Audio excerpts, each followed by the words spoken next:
I'll never forget the day we stumbled upon it. It was a typical Wednesday evening, and our little group of Redditors had gathered in our favorite r/Ask Reddit thread to share some laughs and discuss the latest memes. We were all chatting about our weekend plans when one user, Lilith Starlight, shared a post that caught everyone's attention. It was an image of an old forum post, uploaded years ago, with a strange symbol etched into the corner. The post itself was just a cryptic message about ancient knowledge and the hidden truths. But it was the symbol that really stood out, a twisted, elongated figure with what looked like a crescent moon for a head. At first, we thought it was just some kind of weird art or a prank gone wrong. But as we began to examine the image closer, we noticed something strange. The symbol seemed to be pulsing. It was almost imperceptible, but it looked like it was beating to a rhythm that only us could see. We were all curious, so Lilith Starlight asked if anyone had any idea what the symbol meant. And then, out of nowhere, Dark Soul 88 piped up with a theory that this symbol was some kind of ancient occult mark, used by secret societies to access other realms. We laughed it off at first, but as we continued to discuss the topic, I started to feel a creeping sense of unease.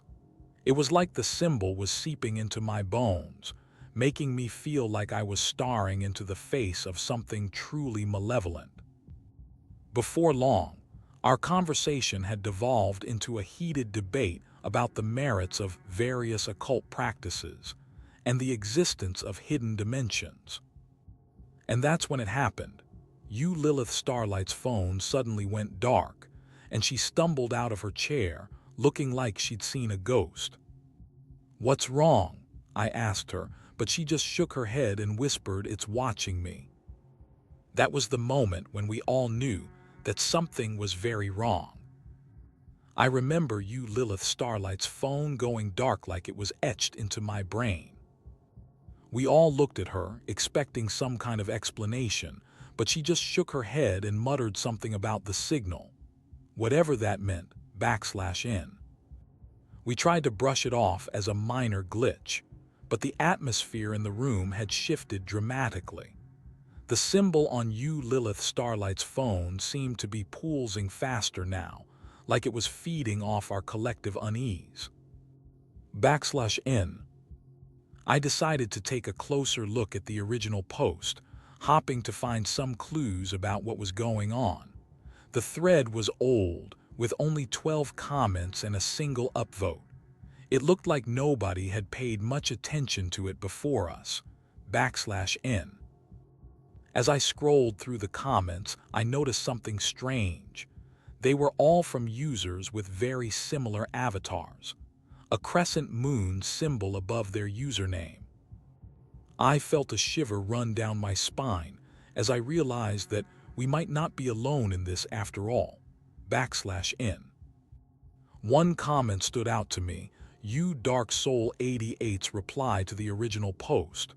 They claimed to have access to an ancient text that described the symbol as a gateway key. Whatever that meant, it sounded ominous. \n. I decided to dig deeper, searching for any other mentions of this symbol online. But every search result led to dead ends or weirdly irrelevant content. It was like the internet itself was trying to keep us from uncovering the truth. As I delved deeper into the mystery, I stumbled upon an obscure website that seemed to be dedicated entirely to the symbol. The site was called Tenebris, and its sole purpose appeared to be the study and dissemination of occult knowledge. I spent hours browsing through the site's archives, searching for any mention of the symbol or similar artifacts. The more I read, the more I became convinced that this symbol was indeed a gateway key, as Dark Soul 88 had claimed. The website described it as an ancient sigil used by various cults and secret societies to access other realms and dimensions.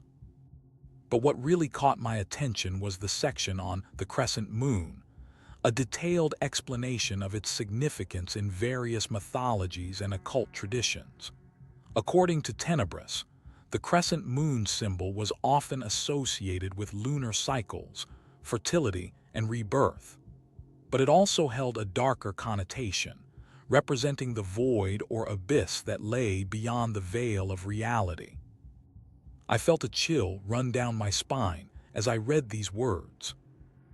It was as if I had stumbled upon a doorway to a realm of forbidden knowledge, one that few people were willing to tread.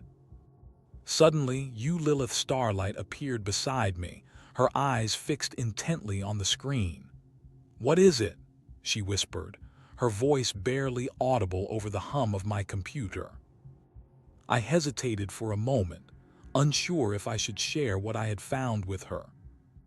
But something about her expression told me that she needed to know, and so I showed her the website, the symbol, and the explanation of its significance. As we delved deeper into the world of occultism, our conversations became increasingly heated and intense. We spent hours discussing various rituals, symbols, and practices, trying to grasp the true nature of this mysterious symbol. U/Dark Soul 88 claimed that it was a key to unlocking hidden dimensions, while others argued that it was simply a clever trick or a hoax. But as we dug deeper, I began to feel like I was trapped in a never-ending nightmare.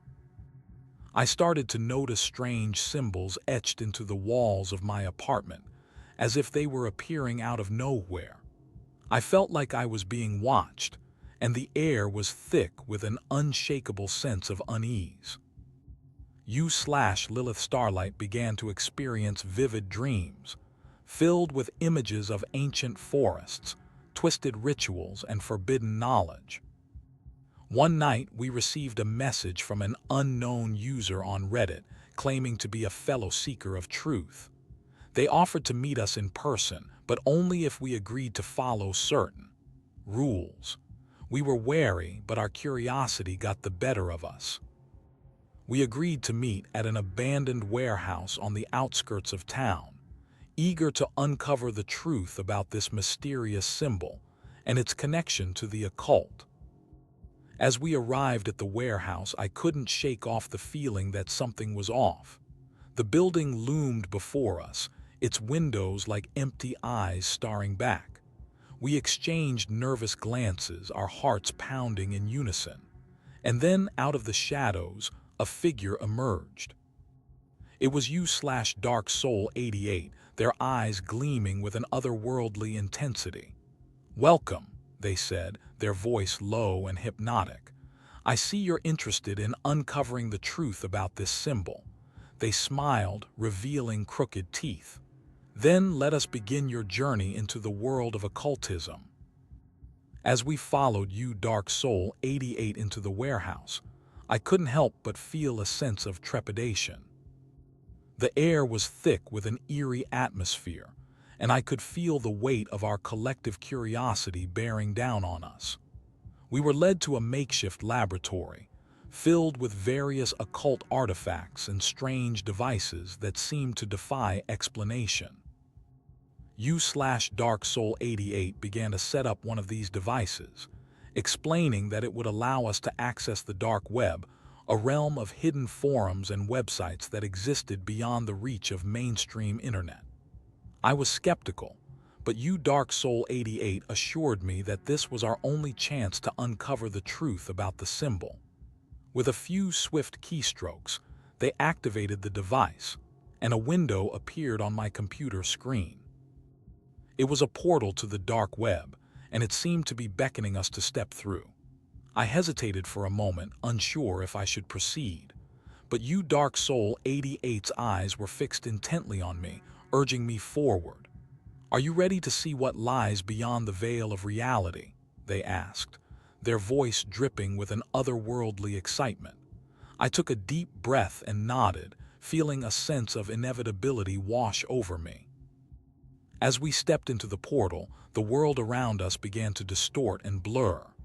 The air seemed to thicken, and I felt like I was being pulled apart and put back together again. When my vision cleared, I found myself standing in front of a strange website, one that seemed to be dedicated entirely to the symbol. The URL was encrypted, but uDarkSoul88 provided me with a password. As I entered it, the website came alive, revealing a treasure trove of forbidden knowledge and ancient rituals. I felt like I had stumbled into a world that few people ever got to see, a realm of darkness and mystery that lay just beyond the edge of our mundane reality. As I delved deeper into the website, I began to encounter strange and unsettling content. Ancient rituals and forbidden knowledge seemed to seep from every corner of the site, making my skin crawl. I felt like I was being watched by unseen eyes, and the air seemed to vibrate with an otherworldly energy. uDarkSoul88 seemed to be watching me too, their eyes gleaming with an unnerving intensity as they whispered cryptic messages in my ear. "The symbol is more than just a mark," they said. "It's a key to unlocking the secrets of the universe." I wasn't sure what to believe, but I couldn't shake off the feeling that we were playing with forces beyond our control. One night, as I was browsing through the site, I stumbled upon a forum post that made my blood run cold. It was a discussion about human sacrifice, and the symbol seemed to be at the center of it all. I felt a wave of nausea wash over me, but uDarkSoul88 just smiled and said, "That's what happens when you push the boundaries of reality." I tried to leave, but they wouldn't let me go.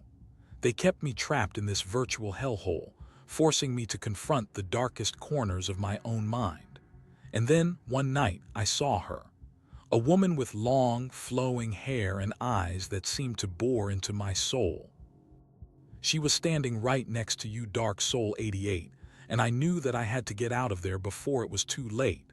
But as I turned to leave, I felt a cold hand on my shoulder spinning me back around. The woman's eyes locked onto mine, and I felt like I was drowning in their depths. "Welcome," she said, her voice like honey and smoke. "We've been waiting for you." As I gazed into the woman's eyes, I felt my mind begin to unravel. The room around me started to distort and bend, like a funhouse mirror reflecting reality. uDarkSoul88 laughed maniacally, their eyes gleaming with an otherworldly light. "The veil is thinning," they said, their voice dripping with excitement. "The boundaries between worlds are blurring." The woman's grip on my shoulder tightened, her fingers digging deep into my skin. I felt a surge of fear, but it was quickly overridden by a sense of curiosity. What was happening? What did these people want from me? As I looked deeper into the woman's eyes, I saw visions of ancient rituals and forbidden knowledge. I saw humans sacrificed to dark gods, their screams echoing through the ages. I saw the symbol etched into human skin, pulsing with a malevolent energy. The visions were disjointed and fragmented, but they seemed to be building towards some kind of revelation. Suddenly, the woman's eyes flashed bright white, and I felt a jolt of electricity run through my body. "The truth is coming," she said, her voice like a mantra. "Are you ready to receive it?" I hesitated for a moment, unsure if I was prepared for what was about to happen. But uDarkSoul88 just smiled and said, "It's too late for that." The woman's grip on my shoulder tightened, and I felt myself being pulled into some kind of abyss. I screamed, but my voice was drowned out by the sound of my own mind shattering. The world around me dissolved into chaos, and I was left staring into the void. As I stared into the void, I felt myself being pulled down into a dark, abyssal depth. The water rushed past me, a cold, dark current that seemed to be pulling me towards some unknown destination. I was weightless, free from the constraints of my physical body. My mind was a jumble of fragmented thoughts and images, but one thing stood out: the symbol. It was everywhere, etched into the walls of the abyss like a twisted, nightmarish logo. I felt a sense of recognition as if I had seen this place before. But where? And why did it feel so familiar? As I descended deeper into the darkness, the water grew colder and darker. I could see nothing but an endless expanse of blackness, punctuated only by the occasional glowing orb that hung like a lantern in the distance. The orbs seemed to be watching me, their cold, dead eyes following my every move. I felt a sense of unease, as if I was being herded towards some unknown fate. And then suddenly I saw it, a vast underwater city stretching out before me like a ghostly metropolis. The buildings were twisted and nightmarish, their surfaces etched with the same symbol that had haunted my dreams for so long. I felt a sense of wonder mixed with a healthy dose of fear. What was this place? And why did it feel so familiar? As I explored the city, I began to uncover clues about its history and purpose. It seemed that this was an ancient place, one that had been hidden beneath the waves for millennia. The symbol was at its heart, pulsing with a dark, malevolent energy. And then I saw it, a figure standing at the center of the city, a figure that looked uncannily like me. As I stared at the figure standing in front of me, I felt a sense of dread creeping over my skin. It was me, or at least it looked like me. The eyes were the same, the nose and mouth identical, but something was off, something that didn't quite feel right. I tried to speak, but my voice caught in my throat. The figure didn't seem to notice, though. It just kept staring at me, its expression unreadable. Suddenly, the water around us began to churn and bubble. The orbs that had been watching us from the distance started to close in, their cold, dead eyes fixed on me. I tried to run, but my legs were frozen in place. The figure didn't move, though. It just kept staring at me, its gaze like a weight pressing down on me. And then things started to change. My body began to twist and contort, my limbs elongating and morphing into something new. My skin itched and crawled as if it was being pulled apart from the inside out. I screamed, but my voice was drowned out by the sound of my own mind shattering. The world around me descended into chaos, colors bleeding together in a mad dance of madness. I felt myself being pulled apart, fragmenting into 1,000 different pieces. And when the chaos finally subsided, I was left staring at a new reality. One where the rules no longer applied, where the laws of physics were but a distant memory, and where the figure stood before me, its eyes gleaming with an otherworldly light. I was no longer myself. The figure stood before me, its eyes burning with an otherworldly intensity. I could feel my mind reeling, trying to comprehend the sheer magnitude of what had happened. The world around me was twisted and distorted, like a funhouse mirror reflecting reality. Colors were bleeding together, shapes were melting into one another. It was as if the very fabric of reality was unraveling before my eyes. And yet, despite the chaos that surrounded me, I felt a sense of clarity, a sense of purpose. The figure spoke to me, its voice like a cold breeze on a winter's night. "You have reached the breaking point," it said, "the point at which the boundaries between reality and madness are breached." I felt a surge of fear, mixed with a sense of curiosity. What did this mean? What lay beyond the breaking point? The figure took a step closer to me, its eyes burning with an intensity that was both mesmerizing and terrifying. "You will see the truth," it said. "The truth about yourself, about the world, about everything." And with that, the world around me erupted into chaos. Colors exploded in a riot of light and sound. Shapes blurred and merged together.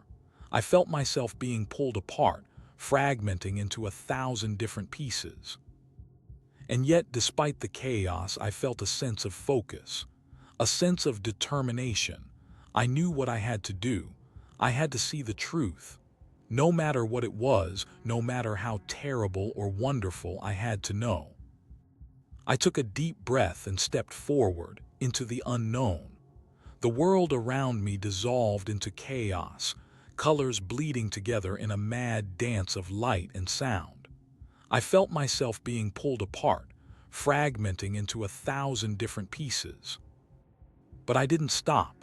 I kept moving, driven by a sense of curiosity and determination. The figure stood before me, its eyes burning with an otherworldly intensity. "Welcome to the other side," it said, its voice like a cold breeze on a winter's night. I felt a shiver run down my spine as I stepped through the veil. On the other side, I found myself in a world that was both familiar and yet utterly alien. The sky was a deep purple, the trees were twisted and gnarled, and the air was filled with a sweet, sickly scent. I felt like I was walking through a dream or a nightmare. The figure walked beside me, its eyes fixed on mine. "This is the realm of the forgotten," it said, "the place where lost souls go to wander." I looked around, trying to take it all in. There were figures everywhere, wandering aimlessly through the landscape. Some were familiar faces from my past, while others were strangers. They all seemed to be trapped in a state of limbo, unable to move on or let go. The figure spoke again, its voice low and gravelly. "You have come here for a reason," it said. "A reason that only you can see." I looked at the figure, trying to read its expression, but it was like trying to read a mirror. It reflected nothing back. I felt a surge of frustration, mixed with a sense of determination. I would find out what this reason was, no matter what it took. I took a step forward, and then another, my feet carrying me down into the unknown. The figure walked beside me, its eyes fixed on mine with an unblinking gaze. We descended deeper and deeper, the air growing colder and darker with every step. I could feel the weight of the world above us, pressing down like a physical force. But I didn't look back. I couldn't afford to. The view behind us was a blur of color and light, fading into the distance as we fell further and further away.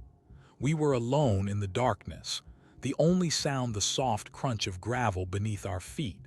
And yet, despite the isolation, I felt a sense of companionship. The figure's presence was like a steady heartbeat, a reminder that I wasn't truly alone. We descended deeper still into the very depths of the earth. The air grew colder and more bitter until it was almost palpable. I could taste it on my tongue, a metallic tang that made my stomach turn. And yet I kept going. I had to know what lay at the bottom of this endless descent. What secrets did the earth hold, hidden away from prying eyes?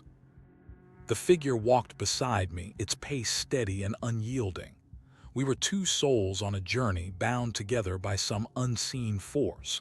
And as we fell deeper into the darkness, I began to realize that there was no end in sight. No bottom to the descent, no limit to our fall. We would keep going forever down into the very heart of the earth.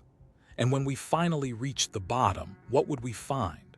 Would it be answers or more questions? Or something far worse?